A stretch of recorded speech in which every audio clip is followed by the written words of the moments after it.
Salut à tous, c'est Lucas pour le chantier La Vivacia. Alors, dans l'épisode précédent, on a vu la présentation du rabot. Bon, on sait ce que c'est, on sait de quoi il est composé. Maintenant, on va voir comment le régler et comment s'en servir. C'est quand même plutôt pratique.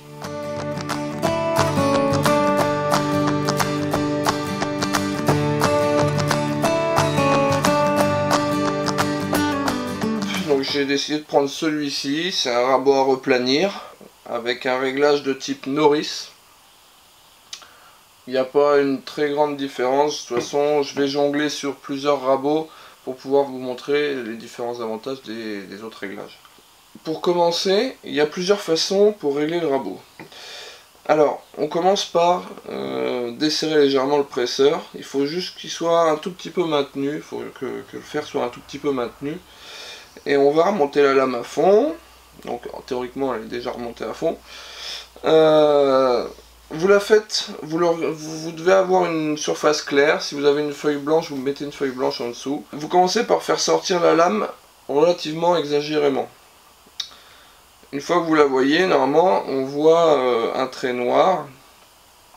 Et là vous allez commencer à voir un petit peu s'il y a un défaut dans le balancement, si ça sort plus à droite ou à gauche. Dans ce cas là, vous pouvez commencer par le rectifier en utilisant le curseur là. Voilà. Ensuite, vous allez rentrer la lame au fur et à mesure. Et puis, au fur et à mesure que vous la rentrez, vous voyez que votre réglage, vous pouvez l'affiner encore un peu.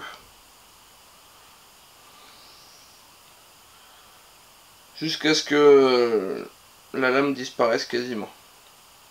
Voilà, là je sais que je suis à peu près droit. Donc là je vais pouvoir remettre un petit coup de serrage au presseur. Pas grand chose, pour pas que ce soit trop serré. Une fois qu'on arrive au réglage un peu plus fin, il y a plusieurs méthodes. Il y a la méthode que certains utilisent de passer le doigt comme ça. Pour sentir la lame, comment elle sort de chaque côté. Moi je trouve que c'est un petit peu hasardeux, un petit peu au pif, parce que déjà, je sais pas si on se rend vraiment compte, on se rend effectivement compte que la lame sort, mais de là à dire qu'elle sort plus à droite qu'à gauche, je trouve que c'est pas flagrant. Et puis ensuite c'est un petit peu dangereux de passer ses doigts sur une lame affûtée comme un rasoir, même si c'est dans le bon sens en faisant du bas vers le haut, parce que dans l'autre sens vous allez faire un copeau de doigt. Non, sinon il y a une autre méthode, c'est d'utiliser une petite chute de bois, donc hop, comme ça, et puis de la passer sur votre lame pour essayer de définir de quel côté vous allez avoir plus ou moins de résistance. Là vous allez pouvoir faire un premier dégrossi. Là j'ai l'impression que ça résiste plus de ce côté là, donc je vais travailler un petit peu mon réglage. Voilà, ça permet déjà d'avoir un premier réglage plutôt efficace. J'ai décidé de reprendre la suite de la vidéo parce qu'au montage j'étais pas très satisfait du résultat. Donc en fait on vient de régler le rabot de façon grossière à l'œil. Maintenant le meilleur réglage que vous pourrez faire, ça restera en essayant de raboter. Alors dans la plupart des cas, surtout quand on est sur la finition, le mieux ça reste de faire ses essais, de faire ses réglages sur une chute. Et en plus si possible une chute d'une essence de bois qui s'approcherait le plus possible du bois sur lequel vous voulez travailler. Alors ça paraît compliqué, si vous n'avez pas, vous pouvez simplement avoir une petite chute de sapin, une petite chute, n'importe quelle chute, quoi qu'il en soit ce sera toujours mieux. Pourquoi utiliser une chute? Alors c'est pas très compliqué, parce que si vous faites vos essais, par exemple là avec le rabot à replanir, si vous faites vos essais sur la pièce définitive, et que le réglage est mauvais, que vous vous retrouvez à faire un arrachement, c'est un peu les boules quand même. Vous allez vous retrouver à pourrir votre pièce alors que c'était tout beau, vous aviez passé des heures à le faire, c'est un petit peu dommage. Donc c'est pour ça que moi je conseille vraiment d'avoir une petite chute. Je pense que personne n'est en manque de chute dans son atelier. Donc n'hésitez pas à garder une petite chute pour faire vos essais et vos réglages. Donc jusque là, on a fait notre premier réglage à l'œil. Donc ça nous donne déjà un réglage relativement propre et bien fait. Si vous voulez un réglage très très fin, donc plus sur le rabot à replanir ou la varlope ou sur des choses, sur des travaux plus délicats, à ce moment-là, moi je trouve que le réglage avec le mécanisme du rabot, alors que ce soit un belay comme ici, ou de type Norris comme sur les autres rabots, je trouve que le réglage il manque de précision, parce que vu qu'on va être très fin, c'est assez compliqué. Donc ce qu'on va faire, c'est que simplement on va serrer le presseur à son serrage définitif. Alors le presseur, on ne le serre pas comme une brute. Une fois qu'on touche et qu'on est en pression, on remet un petit quart de tour à peine et puis c'est tout. Ça sert à rien de le serrer comme une brute, il n'y aura pas plus d'intérêt. Ce sera au contraire plus compliqué à régler. Donc vous avez votre presseur, il est en contact, un petit quart de tour de plus et c'est fini. Pour le réglage, vu qu'on n'utilise pas le curseur, moi j'utilise un petit marteau. Alors ça c'est un petit marteau de bijoutier très léger, qui fonctionne très bien. On peut utiliser un marteau un petit peu plus lourd si on veut, mais bon, on va pas utiliser une masse. On est sur un réglage fin, je vous le rappelle. Donc pour essayer, on commence par faire une ou deux passes pour essayer de voir de quel côté le copeau est plus épais. Donc là, de ce côté là, je retire presque rien. On va essayer l'autre. Là je retire rien du tout. Donc ça veut dire qu'on est un petit peu trop sorti sur la droite. Alors on va l'amener un peu vers la gauche. Là je retire rien des deux côtés. Je sors légèrement. À droite j'ai un copeau. À gauche j'en ai pas.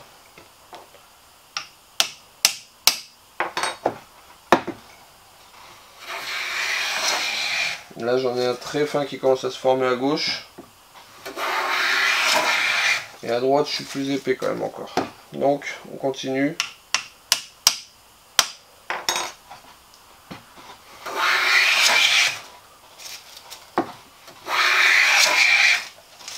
Donc là on a deux copeaux qui sont sensiblement les mêmes. On va remonter le fer pour que la passe soit plus fine. Et continuer le réglage, puisque plus on prendra fin, plus le déséquilibre droite-gauche va être très fin. Donc on va remonter le fer, mais attention, quand on bouge la profondeur du fer, on doit toujours finir le réglage par de la descente. Pourquoi? Parce qu'il y a un petit jeu dans le réglage, et donc si on le laissait en train de remonter, c'est-à-dire qu'il sera en train de tirer dessus, quand on va raboter, la lame va remonter très légèrement. Pas grand chose, mais ça suffira à ne plus avoir votre réglage. Quand on parle de dixième, voire de centième de millimètre, tout est important. Donc on le met en pression vers le haut en remontant la lame, et on finit par redescendre très légèrement. Voilà. Donc là, si vous voulez, je remonte. Là, c'est le passage mort, à vide, on dit. Hein, et je remets légèrement en pression. Voilà.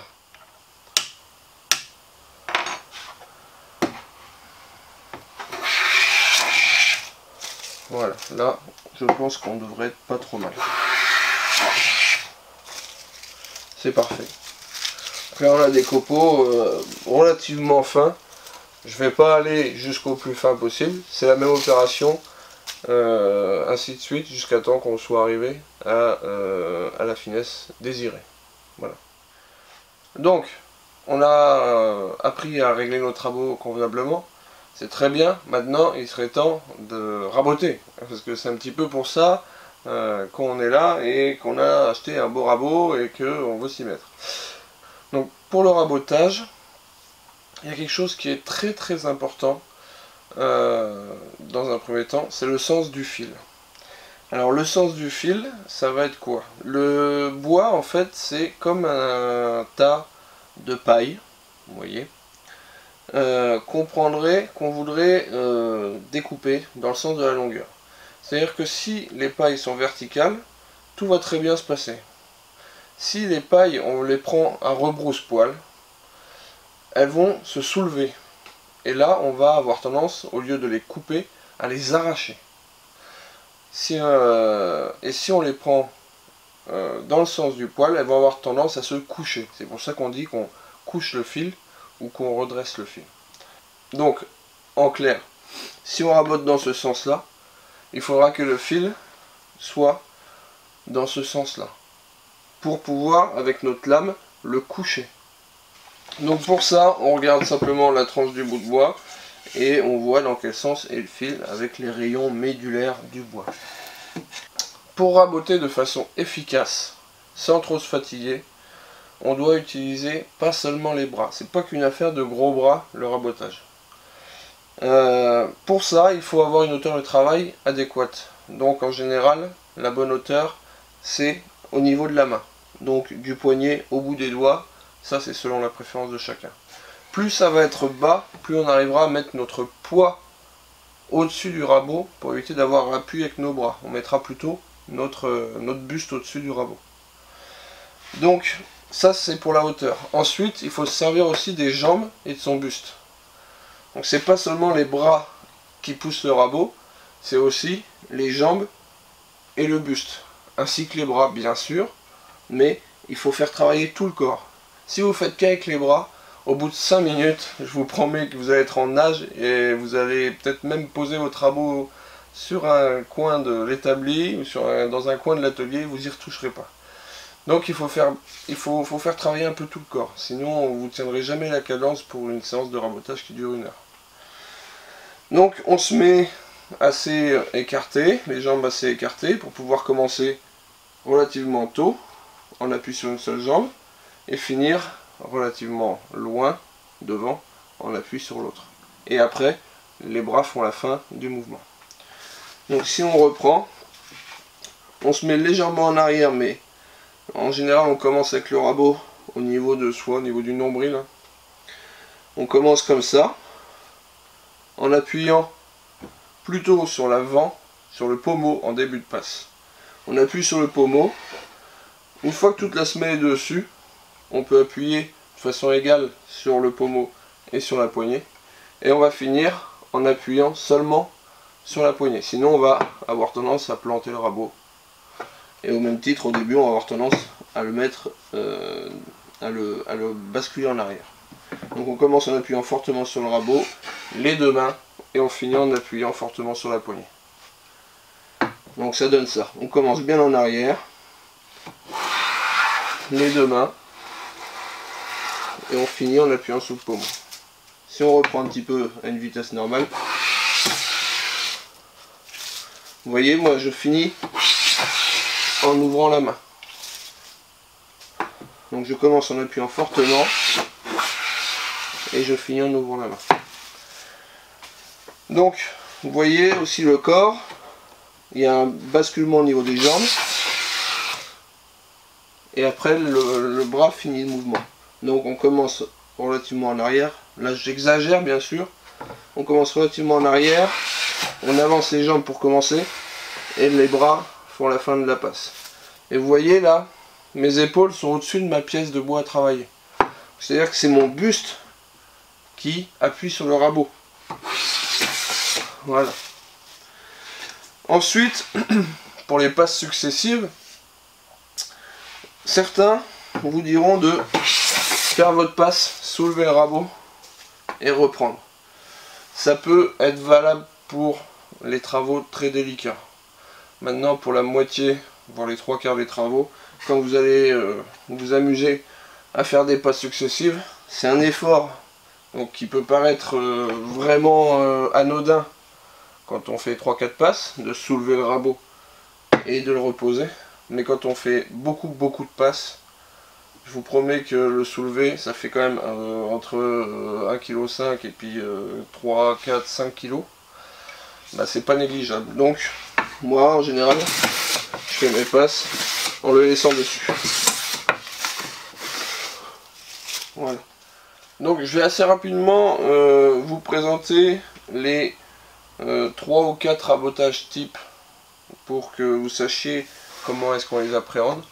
Donc on va parler rapidement du rabotage donc classique sur les faces de la planche. On va parler du rabotage sur les champs. On va parler du rabotage en travers fil. Et on finira par le rabotage en bois de boue. Donc en fait le rabotage sur les faces, bien souvent les faces sont plus larges que la largeur de votre fer. Pour ça il faut faire très simplement comme de la peinture. Donc quand vous faites de la peinture, vous faites une bande et ensuite vous recouvrez avec la bande d'après, vous allez recouvrir légèrement celle que vous venez de faire. Donc c'est à dire que vous allez faire une première passe de la largeur de votre fer et vous allez la chevaucher légèrement, donc de la valeur je sais pas d'1 centimètre avec la seconde passe. C'est à dire que ça va permettre de les marier et d'éviter de faire des étagements dans votre rabotage. Donc on commence par faire une première passe. Hop. Et la deuxième, donc on a pris jusque là, je viens la chevaucher légèrement. Voilà. Ensuite, on a le rabotage pour les champs.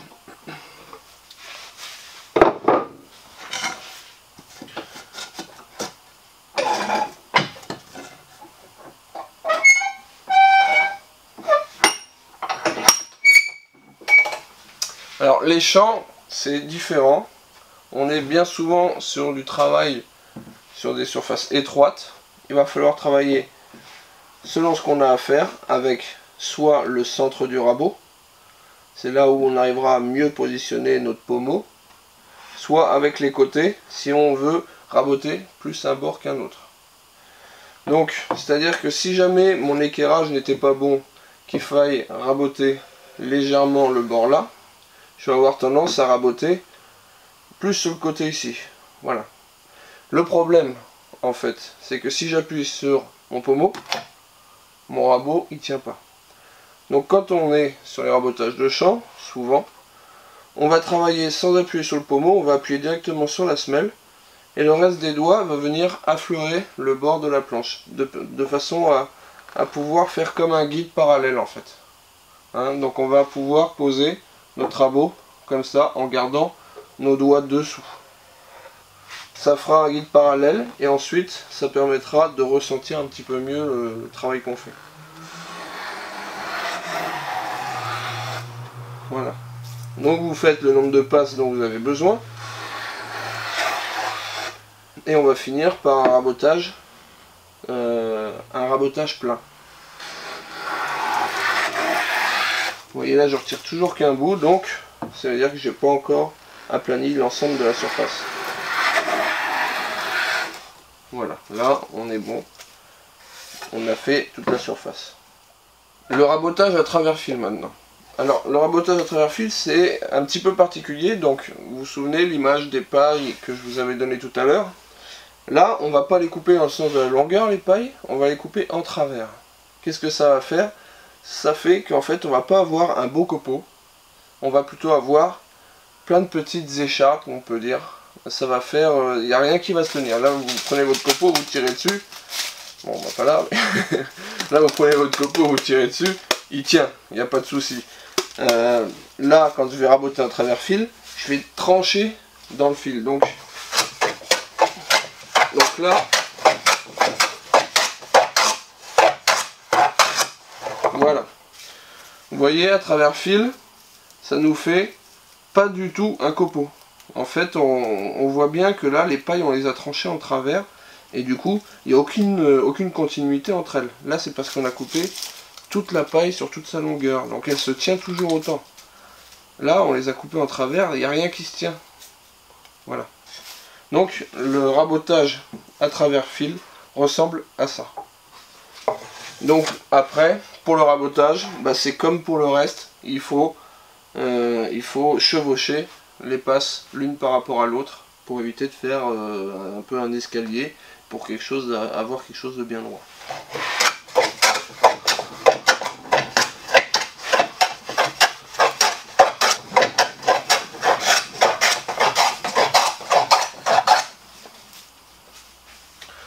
Donc là, je prends peut-être 2 à 3 fois plus épais que ce que je prenais tout à l'heure en rabotant dans le sens du fil. Le rabotage à travers fil offre beaucoup moins de résistance et donc on peut trancher beaucoup plus épais. Bon, faut pas non plus espérer trancher 3 mm, ce ne sera pas possible. Hein, ça c'est clair. Une dernière chose par rapport à ces rabotages là, dans le sens du fil sur les planches et tout ça. Vous allez avoir régulièrement des planches à raboter, des pièces de bois à raboter, plus grandes que ce petit 50 ou 60 cm. J'ai jamais vu personne courir après le rabot. Donc en fait, c'est très simple, vous allez faire 50 cm sur la largeur, ensuite vous allez ravancer et refaire à nouveau 50 cm, ensuite ravancer, etc. Voilà. En général, ça se passe comme ça. Ça dépend de ce que vous faites. Il arrive parfois de faire 50 cm, de ravancer, 50 cm, de ravancer, etc. Et après de reprendre une nouvelle largeur de fer et d'avancer. Mais on ne fait pas de passe en traversant l'atelier avec son rabot en courant derrière. Ça n'existe pas. J'ai déjà essayé d'envoyer les apprentis faire ça, mais même eux, ils se rendaient compte que c'était pas cohérent. donc voilà. Donc, pour le rabotage en bois de boue, on va avoir une résistance très très dure. C'est-à-dire que c'est très dur à trancher le bois de boue, sauf là, le sapin, c'est très facile puisque c'est un bois très tendre. Mais quand on va être sur du chêne ou du hêtre ou des choses comme ça, je vous garantis que c'est pas la même sauce. Donc pour pouvoir pallier à cette difficulté de pousser le rabot, on va être obligé de prendre un fer avec un affûtage très couché. Donc si on utilise un fer couché déjà d'origine, on va réussir à avoir des angles d'attaque très bas et donc une pénétration dans le bois qui va être bien meilleure. Donc on a le riflard qui est un petit peu gros pour ce genre de travail puisque bien souvent les champs sont assez petits, ou le rabot de paume, et c'est celui qu'on va utiliser dans 95% des cas puisque comme je viens de le dire, les champs sont très petits. Donc le bois de boue, grosse résistance, donc très petite passe, donc on va prendre des épaisseurs très très fines.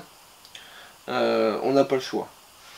Donc on commence par bien appuyer sur l'avant, ça je vous l'ai déjà dit, vous voyez, il tient tout seul. Bon là avec le pouce puisque on n'a pas de pommeau. Donc on appuie et ensuite on tranche. Alors là vous voyez, on a un petit copeau, si je le prends, il part en lambeaux, c'est de la poussière. Voilà, vous voyez, ça se tient pas du tout, c'est encore pire que le rabotage en travers fil. Il n'y a rien, c'est juste de la poussière. Alors il faut faire très attention quand on rabote en bois de boue, et au même titre quand on rabote à travers fil, c'est à la sortie de la passe, on va avoir tendance à arracher les dernières fibres. Vous voyez là j'en ai un petit peu arraché, et donc ça c'est le genre de truc qui va vous pourrir votre pièce assez rapidement, et vous allez être dégoûté parce que vous allez avoir un petit éclat en sortie de passe, c'est vraiment dommage. Donc que ce soit en travers fil ou en bois de boue, on chanfreine légèrement la pièce à raboter. Alors, trop chanfreiner, votre chanfrein se verra à la fin. Pas assez, vous allez éclater. Donc, c'est assez compliqué. Mais vaut mieux faire deux petites passes dans le sens là, et ainsi de suite. Pour pouvoir ne pas chanfreiner trop, mais pas trop peu pour pas avoir de risque d'arrachement. Si vous êtes sur un bois très dur, donc pas comme là, comme j'ai dit, si vous êtes sur un bois très dur, vous pouvez mettre votre rabot en travers. Ça va permettre de coucher légèrement le fil encore, c'est-à-dire que là vous allez avoir un fer qui est comme ça. Si vous le couchez légèrement, votre fer, c'est comme s'il descendait en fait. Vous allez le prendre, vous voyez la pente là qui est là, si je la mets comme ça, elle est plus douce. Si vous montez un trottoir de face, il va être beaucoup plus dur à monter que si vous le montez de travers. Voilà. Je ne sais pas si ça vous parle un petit peu cette image, mais pour vous donner une idée, quand on met de biais, on a plus facile à pousser. Voilà.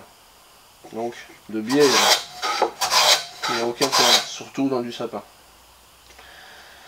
Une petite astuce encore, quand vous êtes sur du bois de boue difficile, l'idéal, c'est de ramollir les fibres. Alors pour faire ça, vous prenez un petit chiffon, vous le mouillez avec de l'acétone ou du white spirit, vous passez un petit coup dessus, vous faites votre rapotage, et vous verrez que ça va trancher tout seul, sans trop de problèmes, et ça va vous faciliter grandement la vie. L'avantage avec ces alcools là, c'est que ça s'évapore directement et ça tâche pas. Pour les 3/4 des bois. Attention, faites un petit essai sur une petite chute, encore une fois, ça ça va toujours avec. Vous faites un petit essai et puis vous voyez si ça tâche pas, et si effectivement ça tâche pas, vous pouvez y aller. Ça c'est une petite astuce.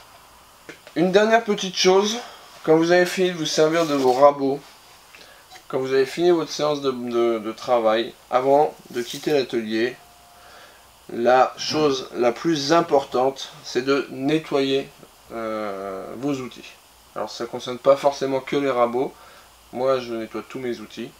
Pourquoi? Alors, parce qu'en fait le bois, comme vous le savez, on ne le travaille jamais à 0% d'humidité. Il y a toujours une quinzaine de pourcents, voire parfois plus. Donc qui dit humidité sur de l'acier, va dire forcément de la rouille. Donc la rouille, bah, ça fait quoi? Sur la lame, bah, ça va la désaffûter, forcément.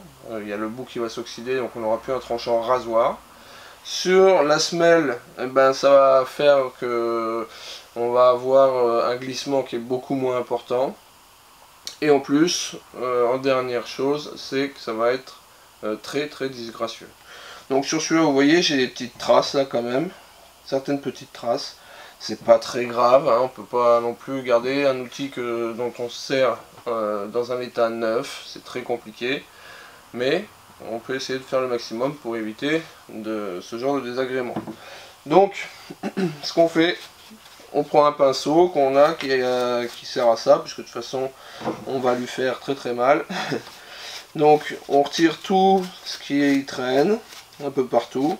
Alors, certains démontent entièrement le rabot, bon, faut pas exagérer non plus. Vous pouvez simplement le nettoyer correctement comme ça. Si vous voyez qu'il y a des morceaux qui restent coincés, bon bah c'est peut-être pas la même, mais vous le nettoyez simplement avec votre pinceau, une fois que vous avez tout retiré. Alors une fois que vous avez tout retiré, moi j'utilise une huile, donc je l'huile en plus de ça. J'utilise une huile, c'est l'huile de camélia. Alors l'huile de camélia c'est quoi? C'est une huile de camélia, vous l'aurez deviné, bravo. C'est une huile en fait qui ne tâche pas le bois.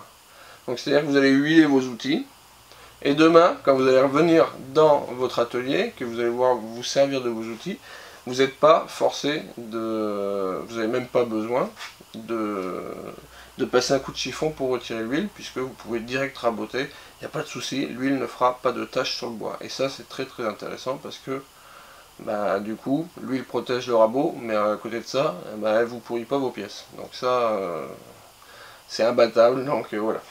Donc là, c'est un petit diffuseur, hein, j'ai mis de l'huile à l'intérieur du réservoir, là c'est du petit coton, et puis ça sert, voilà, ça sert à simplement huiler mon rabot. Donc j'huile toutes les parties qui sont pas peintes et qui sont accessibles.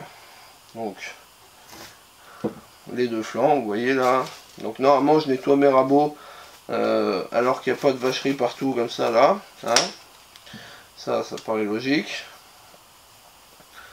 Donc on en applique bien partout. On en applique sur la semelle partout.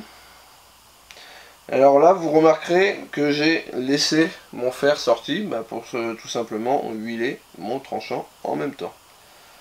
Voilà. Donc comme ça mon tranchant lui il est huilé.